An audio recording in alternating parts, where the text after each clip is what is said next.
Hello, and thank you for listening to the third installment of DanDanTony Sports. As always, I am Dan Snyder, joined by Dan O'Shea and Tony Casper. How you guys doing tonight? Really great. Fantastic. Excellent. It's great to hear. We got a fun show to do today. We're going to pick someone a new favorite football team. We're going to talk about football games that we're excited to see, and we are also going to explain to you how UAB football got screwed. But first, here's our pigskin poetry. This one's called The NFL in a Nutshell. The Jets, what a joke. Blair Walsh is the definition of choke. The Rams can't pass, the Giants can't run. Playing in Cleveland is simply no fun. The Cowboys are strong, the Packers are tough. The Falcons are fast, the Steelers are rough. The Dolphins were close, the Patriots still cheat. The Lions were formidable, the Chiefs were neat. The Chargers are moving, the Raiders are too. The Texans want Romo, Brock played like poo. The Bears chose Mike Glennon, who hasn't played in years. The Oakland Raiders season ended in tears. The AFC South is weak, the NFC West was weird, but nothing was as crazy as Ryan Fitzpatrick's beard. That was the NFL in a nutshell. Oh my That was God. pretty good. Pretty accurate, too. I will give you that.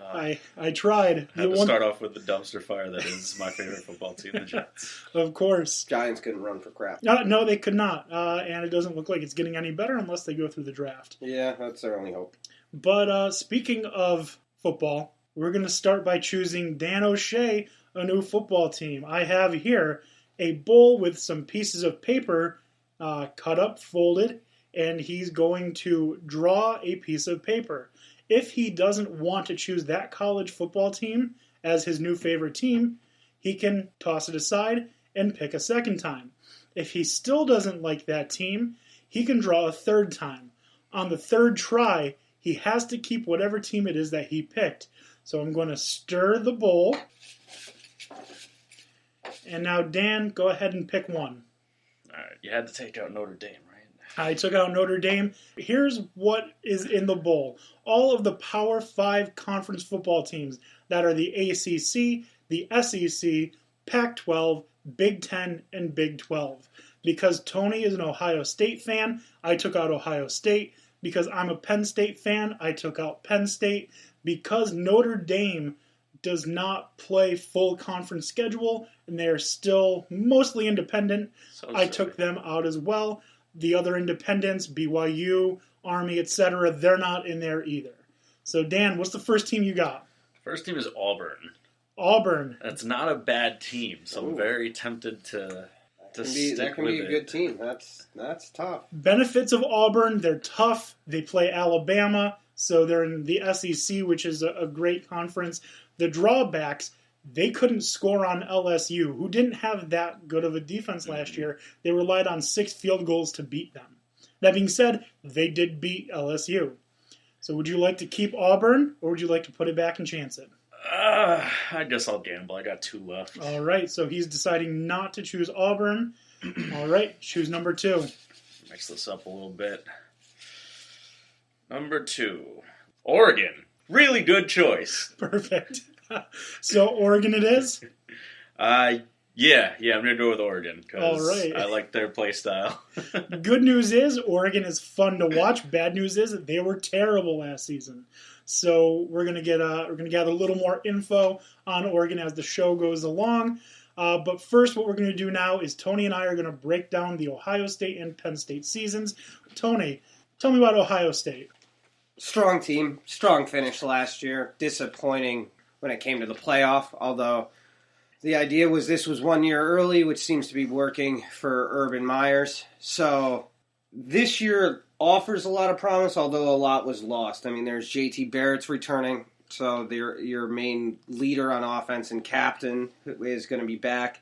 Oh, I consider that a loss. He didn't play well at all last year. He didn't throw the ball well, but as far as the way that the offense was running and scoring, you really can't argue with the production as far as numbers, other than the passing statistics. Most of the offensive line is returning with the exception of the center, who was a huge loss, but keeping 4 out of the 5 guys is huge. The defense is pretty well set with the exception of losing Malik Hooker and losing Raekwon McMillan. The one thing that holds well for Ohio State is they've done a really great job under Urban Myers in recruiting. So I have a lot of faith in them being able to return and also put in players that will be successful. That and the fact that Ohio State should be able to get great defensive pressure again this year with 7 guys returning as far as pass rushers. That includes last year's Tyquan Lewis, who was Big Ten's Defensive Lineman of the Year, and the fact that they still have the younger Bosa on their side, who's only going to improve. So I have a lot of faith in this team, plus a lot of the offensive weapons that they seem to have brought in through recruiting seem like they were going to do better. And I would also say the other thing that I'm optimistic about in the passing game is the fact that they brought in Kevin Wilson. He was the former head coach from Indiana whose specialty was passing the ball and slinging it around. Unfortunately enough for Indiana, it wasn't really much other than that he was good at. So I'll take him as far as the offensive line is concerned. Or not offensive, well, the offensive line protecting JT Barrett, but also hopefully trying to make JT Barrett into a better actual passer than just a run-first quarterback, because I think if he really wants a chance to be taken seriously by the NFL or to be successful in the NFL, he's going to have to learn how to pass. Yeah, he is. He's also very much like what I remember from other quarterbacks like him that played at Penn State. Michael Robinson, who ended up being a running back, played with the Seahawks as a fullback, I believe, when they won their Super Bowl. But then there was Darrell Clark, who never really made anything of himself, except those guys could throw in college, and they still didn't make it as quarterbacks. Right. Well, my fear is with him is that if he doesn't learn how to throw, he's going to be in the exact same situation that Braxton Miller was in, the same thing that Pryor was in. You're going to be a great guy who's fast and can make plays happen, but you're going to have to adapt to a different position because the way that the college game is played is completely different than the pros, and unless you can do both, pass from the pocket and be able to get out and be a threat, if you can't pass, you're not going to work out in the NFL. Right, and sticking with the college game of Ohio State, their passing game is going to take even more of a hit now that they don't have Curtis Samuel, who's very good at blocking out of the backfield, good at receiving out of the backfield, and was just an absolute threat to break a run for 50, 60 yards. I'm not saying he's a Saquon Barkley, but he's definitely a strong Big Ten running back. Yes, Samuel is going to hurt. Thankfully, Mike Weber's behind him. He grew up a lot last year. From what I'm hearing as far as the early spring practices is the fact that there's a sophomore that's coming up who's redshirted the first year. There's a lot of interest in the younger guys actually being the lead backs here. Mike Weber will probably fit in there, although from what I can understand, Mike Weber's going to be more of a gadget out-of-the-back receiver, which will fill in a little bit of a gap that was left by Samuel. That, and he's probably going to be returning kicks, and he's apparently striding at that. So special teams is going to need some help. Areas of concern, even though most people aren't going to look at it, I think it is concerning that Ohio State lost their punter and their kicker last year. So these are factors that we may not look into, but a 4-year punter changes field position drastically, and their kicking game, or their place kicking game, was shaky at best at times through the season. And hopefully there's somebody coming down the pipeline that's going to be a little bit more accurate, because those could be, place kicking and punting could win you and lose you games, especially in the Big Ten. Oh, yeah. Michigan State came down to a botched punt a couple years ago. Mm-hmm. Returned for a touchdown. I believe Michigan State beat Michigan. I actually think that Michigan State pulled the same shenanigans on another block punt from Ohio State in the last 3 years, too. It's very possible. More so than Curtis Samuel, which is a huge loss for Ohio State. I think the bigger loss is going to be you're losing 75% of your starting secondary. So I would be more worried about that than losing your running back, who was, pretty good, like I said, out of the backfield. But JT Barrett's going to be a running quarterback this year again anyways. True. JT Barrett will be a running quarterback. I don't think there's any doubt in that. I just hope his numbers improve and his accuracy improves. because a lot of times last year what killed Ohio State was the fact that there was a lot of open connections down the field that were missed, and you can't miss the opportunities when they're given to you, especially on bombs down the field in college football, because those can produce points on the board, which can swing a game. The secondary is a major concern. Lattimore, Hooker gone. Those are two big people that you have to replace. Mind you, Hooker was a sophomore last year, so he was really the first of Harbaugh's kids to really make it into the idea of starting on the secondary. My hope is that given the recruits that came in, a lot of them being secondary and high secondary recruits, I'm hoping they can come in and make a difference, because if there's one person I've seen do it over the last 3-4 years, it has been Meyer and being able to get players who are ready and can get them ready to go. That's the one thing that I think Ohio State has very good tradition and history of, because as good as Urban Meyer is at, next man up, Jim Tressel was way better. And that is crazy to say that someone is way better than Urban Meyer in getting young kids ready to play. Yeah, it's an advantage. I think that's exactly where Ohio State went, and I think that's why you see a lot of the Big Ten teams doing that. You see coaches who can develop players, and that's been something that the Big Ten specifically, and I still have my qualms with the SEC, is good at developing player talent through getting young kids ready to go quickly, because a lot of these teams in the Big Ten have a very good ability of becoming successful and sustaining success.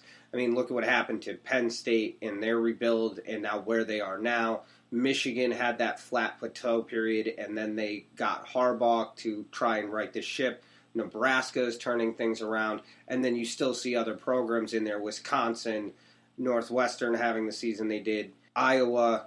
There are teams that are pushing the envelope forward in the Big Ten, and I wouldn't even be surprised if you'd see in the next couple of years another coach that looks good in the Big Ten will be once Lovie Smith gets his hands on that Illinois team for a while.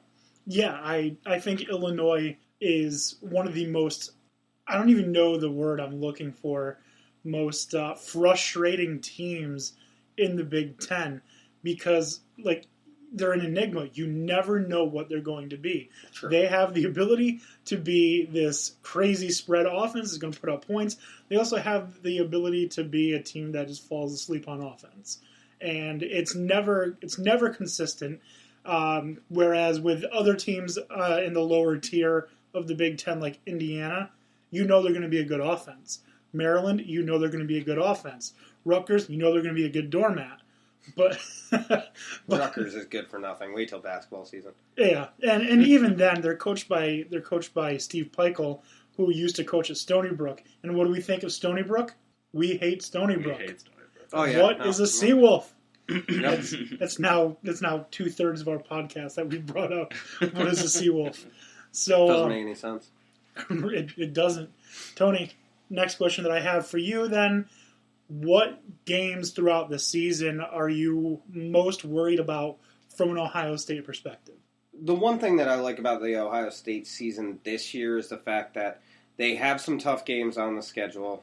There are some games where I think Ohio State is able to be confident in their wins, but what I like about their tough games is that they're spread out throughout the season. They don't have a very tough stretch. Oklahoma right off the gate in week 2 is going to be difficult. Thankfully, it's played in Ohio State this year and in Columbus rather than having to be in Oklahoma.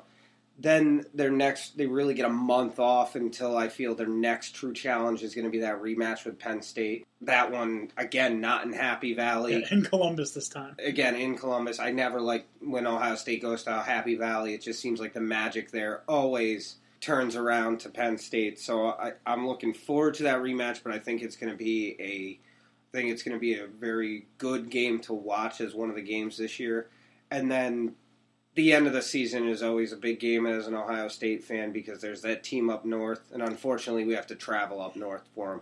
TTUN, that team up north. Yeah, I don't like being in Ann Arbor the same way I don't like being in Happy Valley. So playing in the big house is tough, and again, it's just that added dynamic at the end of the season. It's Urban Meyer, it's Harbaugh. It's the first down that wasn't a first down last year. It was a first down. I agree. I'm not going to argue with you. It was a first down